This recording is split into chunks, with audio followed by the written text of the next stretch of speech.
क्या हो रहा है, लास्ट क्लास में हम लोग देख लिए क्या, जाइगोट तक, है ना।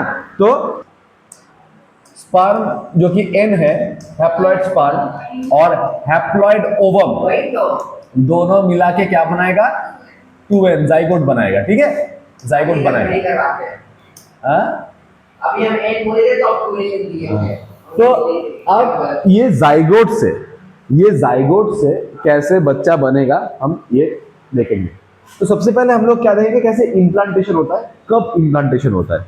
ओके, क्या हो रहा है देख, सबसे पहले ये जो जाइगोट है, एक चीज याद रखना, जाइगोट का मैं क्या बोला था कि जाइगोट का most of the components apart from nucleus and proximal centriole कहां से आएगा, हमारा फीमेल मतलब मदद से आएगा, ठीक है।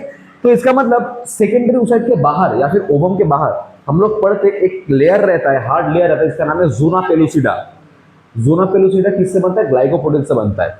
तो इसके बाहर में क्या है, एक हार्ड लेयर है किसका, ज़ोना पेलुसिडा का, है ना। तो अब और इसके अब और ये जाइगोट है जिसके अंदर क्या है, मेरा 2n वाला डिप्लॉयड वाला न्यूक्लियस है ना। सो क्या होगा, अब जब ये सेल डिवाइड करने जाएगा ना, तो इसका न्यूक्लियस तो इजीली डिवाइड हो जाएगा, कैरियोकाइनेसिस तो हो जाएगा, लेकिन साइटोप्लाज्म डिवाइड होने के टाइम में उसको जगह नहीं मिलेगा। तो यहाँ पे एक डिफरेंट टाइप का माइटोटिक डिवीजन होता है जिसको हम लोग बोलते हैं क्लीवेज फॉर्मेशन। ऐसा क्यों, इसमें अलग क्या है क्लीवेज में, याद रखना हम लोग पढ़े थे कि सेल डिवीजन में हम लोग इंटरफेस और माइटोटिक फेज पढ़े थे। इंटरफेस में हम लोग क्या देखे थे, इंटरफेस में हम लोग देखे थे G1S G2 रहता है, G1S G2 रहता है, लेकिन during mitotic cleavage division, during the cleavage formation in zygote, यहाँ पे याद रखना G1 और G2 नहीं होता है, ठीक है। तो हम लोग क्या देखे कि नॉर्मली हम लोग बोले कि नॉर्मली माइटोटिक सेल डिवीजन में G1S G2 ये तीनों इंटरफेस का फेज होता है, लेकिन during mitotic cell division G1 और G2 फेज नहीं होता है। ओके, तो इसका मतलब क्या हो रहा है, और एक चीज क्या हो रहा है देख, यहाँ पे क्या हो रहा है, जो क्लीवेज फॉर्मेशन में जो नया सेल बनता है ना, ये कैसे होगा, यहाँ से ऐसे करके एक सेल से पहले 2 सेल बनेगा उसी जगह के अंदर, उसी पेरीफेरी के अंदर, क्योंकि बाहर में ज़ोना पेलुसिडा है, तो एक सेल से 2 सेल बनेगा, एक मतलब दोनों न्यूक्लियस, 2 से 3 बनेगा, फिर 3 से 4 बनेगा, ठीक है। ऐसे करके सेल का नंबर बढ़ेगा। इसका मतलब क्या हो रहा है, मेरा एक ही पेरीफेरी के अंदर न्यूक्लियस का नंबर बढ़ रहा है, ठीक है। तो इसका मतलब हम लोग एक चीज देखे थे कि सेल डिवीजन में क्या क्या इंपॉर्टेंट है, न्यूक्लियो साइटोप्लाज्मिक रेशियो इंपॉर्टेंट है। यहाँ पे क्या हो रहा है, न्यूक्लियस बढ़ रहा है मगर साइटोप्लाज्म का अमाउंट सेम है ना। तो यहाँ पे क्या हो रहा है, यहाँ पे क्या हो रहा है, न्यूक्लियस अगर बढ़ेगा तो क्या होगा, न्यूक्लियो साइटोप्लाज्मिक रेशियो भी इंक्रीज होगा, है ना। समझ में आ रहा है। तो क्या हुआ, अभी मेरे पास जाइगोट के अंदर क्या हुआ, क्लीवेज फॉर्मेशन हुआ, क्लीवेज फॉर्मेशन से जाइगोट के अंदर 1 से 2, 2 से 3, 3 से 4 ऐसे करके नया सेल बनेगा, ठीक है। ये बढ़ते बढ़ते जब 8, 16 ऐसे होगा, तो जो 8, 16 ये वाला सेल का जो गुच्छा रहेगा, मतलब जाइगोट डिवाइड करते करते अब 8 सेल 16 सेल का बनेगा, तो उसको हम लोग बोलेंगे मोरूला। क्या बोलेंगे, मोरूला। क्यों बोलेंगे, क्योंकि इसका लुक होता है मलबेरी जैसा, ओके, मतलब ऐसे करके मलबेरी जैसा गुच्छा रहेगा, तो इसको हम लोग क्या बोलेंगे, मोरूला बोलेंगे। 8 सेल होगा तो अर्ली मोरूला, 16 सेल होगा तो लेट मोरूला। क्लियर है बात। अच्छा, तो अब ये फिर डिवाइड करेंगे, अर्ली मोरूला, अर्ली 16 होगा लेट मोरूला। फिर ये जो मोरूला के बाद क्या बनेगा हमारा, फिर सेल डिवाइड करेगा, 32 सेल होगा, 32 सेल होने का, तो जब 32 सेल हो जाएगा तो उस टाइम में वो क्या बन जाएगा, ब्लास्टुला बनेगा। लेकिन ब्लास्टुला भी बना नहीं है, ब्लास्टुला बनने के लिए इसको रीअरेंजमेंट करना पड़ेगा। कैसा रीअरेंजमेंट करना पड़ेगा, जो 32, 64 ये सब सेल बनेगा ना, तो उनमें से कुछ सेल बाहर की तरफ रहेगा, कुछ सेल क्या होगा, बाहर की तरफ रहेगा, ओके। तो जो सेल बाहर की तरफ बाउंड्री में रहा उसको हम लोग बोले ट्रोफोब्लास्ट सेल। क्या बोलेंगे, ट्रोफोब्लास्ट। लिखा है यहाँ पे कहीं पर, यहाँ पे कहीं लिखा है और नीचे था, तो यहाँ पे क्या बोले, इसको क्या बोलेंगे, ट्रोफोब्लास्ट सेल, ट्रोफोब्लास्ट सेल, ठीक है। और कुछ सेल मतलब क्या होगा, एक साइड में, मिडिल का एक साइड में, ठीक है, क्या होगा, एक झुंड बनाएगा, ठीक है। तो उसको हम लोग क्या बोलेंगे, इनर सेल मास,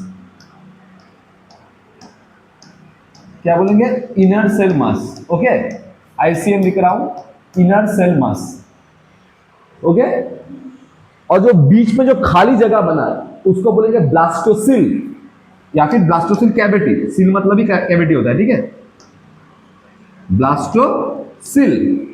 जब ये पूरा ब्लास्टोसिल फॉर्मेशन हो गया तब बोलेंगे मेरा ब्लास्टोला कंप्लीट हो चुका है, डन, ठीक है। और मैं क्या बोला था, ये जो इनर सेल मस है इससे ही मेरा बच्चे का बॉडी बाद में बनेगा, यही डिवाइड होकर नया बच्चा फॉर्म करता है, नया फीटस फॉर्म करता है। तो फीटस का जो बॉडी है, हाथ मुंह नाक पैर ये सब किससे बनेगा, ये इनर सेल मस से बनेगा। तो द ट्रोफोब्लास्ट किस काम का, ट्रोफोब्लास्ट क्या करेगा, ट्रोफोब्लास्ट इम्प्लांटेशन करेगा। मतलब क्या होगा, ये ट्रोफोब्लास्ट का ना फिर से डिवाइड होता है, कुछ सेल ट्रोफोब्लास्ट के अंदर कुछ सेल ऐसा बनेगा, ये डिवाइड करेगा, कुछ ऐसा सेल बनाएगा, ठीक है। तो क्या अब क्या होगा, ये जो हमारा ट्रोफोब्लास्ट सेल है ये डिवाइड करके क्या बनाएगा, ये फिर से डिवाइड करेगा और डिवाइड करके ना ऐसा कुछ सेल बनाएगा, ठीक है। ये सारा सेल में देख क्या हो रहा है, एक ही सेल में बहुत सारा क्या रहेगा, ये सेल में बहुत सारा क्या रहेगा, न्यूक्लियस रहेगा एक ही सेल के अंदर, फैला हुआ है ना। तो जब एक ही सेल में बहुत सारा न्यूक्लियस रहता है तो उस सेल को हम लोग बोलते हैं सिनसाइटोट्रोफोब्लास्ट, सिनसाइशियम, सिनोसाइटिक, हाँ, ठीक है। तो इस तरीके का सेल को हम क्या बोलेंगे, सिनसाइटोट्रोफोब्लास्ट। ओके, ये क्या करेगा, अब इस तरफ अगर मैं पकड़ लूं कि यहाँ पे एंडोमेट्रियम है, यहाँ पे अगर मदर का एंडोमेट्रियम है तो एंडोमेट्रियम का जो यूट्रस जो एंडोमेट्रियम का जो लाइनिंग है वहां पे भी ऐसे फॉर्मेशन बनेगा, ठीक है। तो ये प्रोजेक्ट करके क्या बनेगा, कोरियोनिक विली बनाएगा, क्या बनेगा, कोरियोनिक विली। ओके, और यहाँ पे यूट्राइन विली है, मदर का साइड से क्या आएगा, यूट्राइन विली, जो एंडोमेट्रियम का जो लेयर है वो बनाएगा, ये इधर से आएगा कोरियोनिक विली, इधर से आएगा यूट्राइन विली, दोनों ऐसे जुड़ जाएगा और क्या बनाएगा, प्लासेंटा फॉर्मेशन करेगा। तो प्लासेंटा फॉर्मेशन में कौन हेल्प करता है, ट्रोफोब्लास्ट। और भी डिटेल में जाओ तो सिनसाइटोट्रोफोब्लास्ट, ठीक है। मेनली बुक में ट्रोफोब्लास्ट लिखा हुआ है लेकिन डिटेल में ज्यादा सिनसाइटोट्रोफोब्लास्ट फॉर्म करता है, क्लियर है बात। तो ऐसे करके क्या होता है, हमारा इम्प्लांटेशन होता है, कौन करता है, ट्रोफोब्लास्ट करता है। एक चीज याद रखना, क्या इम्प्लांटेशन होने के लिए मुझे बाहर का जोना पेलुसिडा का लेयर को तोड़ना है, क्योंकि अभी वो हार्ड है, हार्ड चीज नहीं इम्प्लांट होता है, नरम चीज इम्प्लांट होता है। प्लास्टिक बॉल दीवारों मारेंगे लौट के आ जाएगा, गोबर मारेंगे चिपक जाएगा गोईठा, ठीक है। तो क्या हो जाएगा, सूखने के बाद गोईठा, ठीक है। तो वो क्या होगा, तो वहां से क्या रहेगा, हमारा ऐसे करके इम्प्लांटेशन होगा। अब देख क्या हो रहा है, तो मुझे जोना बाहर में जो अब इसके बाहर में क्या था, तो याद रखना क्वेश्चन देगा कि ब्लास्टोसिस्ट के बाहर में क्या जोना पेलुसिडा रहता है, बोलना हाँ रहता है। तो हम लोग जब भी ब्लास्टोसिस्ट का स्ट्रक्चर बनाएंगे तो अब ऑब्वियसली हम लोग बाहर में क्या बनाएंगे, जोना पेलुसिडा का लेयर बनाएंगे, ठीक है, क्योंकि वो इसके बाद हैचिंग होगा, उसके बाद ड्यूरिंग इम्प्लांटेशन उसका हैचिंग होगा। तो जो और जोना पेलुसिडा किसके, मतलब ये जोना हैचिंग है क्या, हमें पता है कि जोना पेलुसिडा किससे बना है, ग्लाइकोप्रोटीन से बना है। हमारा जो ट्रोफोब्लास्ट सेल है ना, ये ट्रोफोब्लास्ट सेल क्या करेगा, प्रोटियोलाइटिक एंजाइम बनाएगा, लाइक प्रोटीएज। प्रोटीन कौन होता है, प्रोटीएज, लाइपेज, लिपिड को होता है, याद है ना। तो वैसे प्रोटियोलाइटिक में प्रोटीएज, तो हमारा ट्रोफोब्लास्ट का सेल क्या करेगा, प्रोटियोलाइटिक एंजाइम बनाएगा। ओके, सो जब ये जब यहां से प्रोटियोलाइटिक एंजाइम बनेगा, ये जोना पेलुसिडा टूटेगा, तो उस टाइम में क्या होगा, इसको बोलते हैं जोना हैचिंग। इसके बाद इम्प्लांटेशन होगा, याद रखना, ठीक है। पहले जोना पेलुसिडा टूटा, उसके बाद क्या होगा, ये सब होके इम्प्लांटेशन होगा। मेरा बात समझ में आया, डन। তুই আমায় কালকে জিজ্ঞেস করছিলি যে টুইন্সের ব্যাপারটা বলতে, ঠিক আছে, যাই সমাজ মানে এটা বললাম, বাংলা বললাম, ঠিক আছে, আমি বললাম টুইন্সের ব্যাপারটা বলতে। আমরা দেখেছি দু রকম টুইন্স হয়, টুইন্স दो रकम है, हाँ, आइडेंटिकल या फिर नॉन आइडेंटिकल। अगर बायोलॉजी की भाषा में बोले एक होगा हमारा मोनोजाइगोटिक ट्विंस और डाइजाइगोटिक ट्विंस, ठीक है ना। तो ट्विंस दुई रकमेर হয়, मोनोजाइगोटिक ट्विंस और डाइजाइगोटिक ट्विंस। ব্যাপারটা কি রকম ভাবে হয় দুটো টুইন্স, দেখ ভালো করে। প্রথম কথা হচ্ছে এই যে মোনোজাইগোটিক টুইনস, মোনো মানে একটা, একটাই জাইগোট থেকে যখন দুটো টুইনস তৈরি হচ্ছে তখন সেটা হচ্ছে মোনোজাইগোটিক টুইনস। ঠিক আছে, যেটা হয় আইডেন্টিক্যাল, কারণ একটাই জাইগোট থেকে হবে না, দুজনের সেক্স সেম হবে, মানে এক্সএস থাকুক বা এক্স ওয়াই থাকুক দুজনের ক্ষেত্রে সেম যাবে, দেখতেও একই রকম হবে, কারণ সেম টাইপ অফ ডিএনএ দিয়ে হচ্ছে। ঠিক আছে, তো এবার কি মনে রাখবি, তো এই মোনোজাইগোটিক টুইনসটা হয় কি করে, যখন এই জোনা হ্যাচিং হয়, যদি জোন এই যখন এই ফেটে যখন জোনা পেরোসিটাল লেটা ফেটে যখন ভিতর থেকে যখন আমার ব্লাস্টুলাটা বেরোচ্ছে ইনভেন্টেশন হওয়ার জন্য, সেই সময় কখনো কখনো কি হয়, আমার এই ব্লাস্টুলাটা দুটো পার্টে ভেঙে যায়। তো যখন দুটো পার্টে ভেঙে গেল, তো দুটো পার্ট থেকে দুটো আলাদা বেবি তৈরি হবে, হবে না, তখন তৈরি হয় মোনোজাইগোটিক টুইনস। মানে ধর একটা ধর ধর ডিমটা ফেটে আমরা বাইরে বার করছি, অন্য ওটা কি মাঝখান থেকে আলাদা হয়ে যেতে পারে না জিনিসটা, ঠিক আছে, চান্স ফ্যাক্টর থাকে, তাহলে তখন কি হয় আমাদের মোনোজাইগোটিক টুইনস। এই ক্ষেত্রে সমস্ত কিছু সেম হয় বেসিক্যালি, মনে রাখবি তাদের ডিএনএ ফিঙ্গারপ্রিন্টিংও সেম হয়, সেম হয়, মোনোজাইগোটিক টুইনসের ডিএনএ ফিঙ্গারপ্রিন্টিংও সেম হয়। ঠিক আছে, আর বাকি তো মতলব সেক্স এগুলো তো সমস্ত সেম হবেই। ডাইজাইগোটিক টুইনস কি করে হয়, মনে রাখতে হবে আমরা কি পড়েছি, যে নর্মালি আমাদের ফিমেল বডিতে কি হয়, প্রত্যেক মাসে একটা করে ওভাম রিলিজ হয়, সেকেন্ডারি ওসাইট রিলিজ হয় ওভুলেশনের সময়। ধর এই মাসে যদি রাইট ওভারি থেকে হয়, তো নেক্সট মাসে লেফট ওভারি থেকে হবে, তাই পড়েছি তো।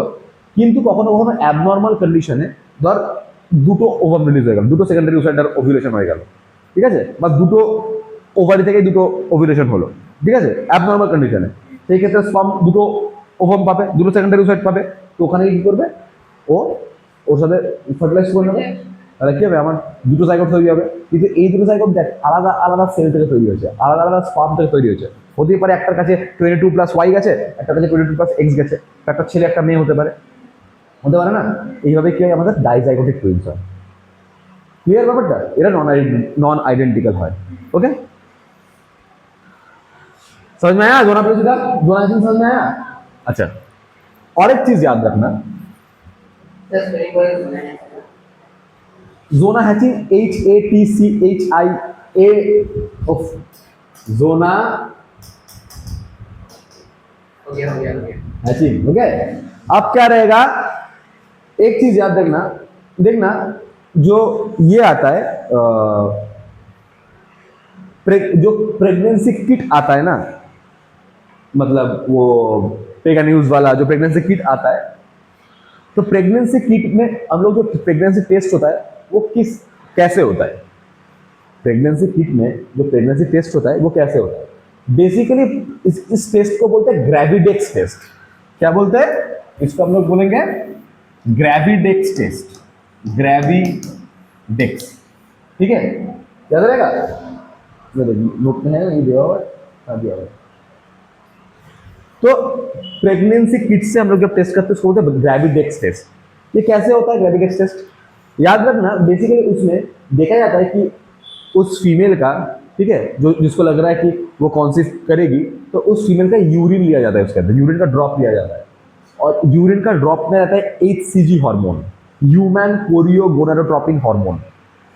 ओके, तो ये जो ह्यूमन कोरियोगोनाडोट्रोपिक हार्मोन है, ये वाला अगर यूरिन में रहेगा तो उस किट के अंदर क्या आएगा, दोनों ऐसा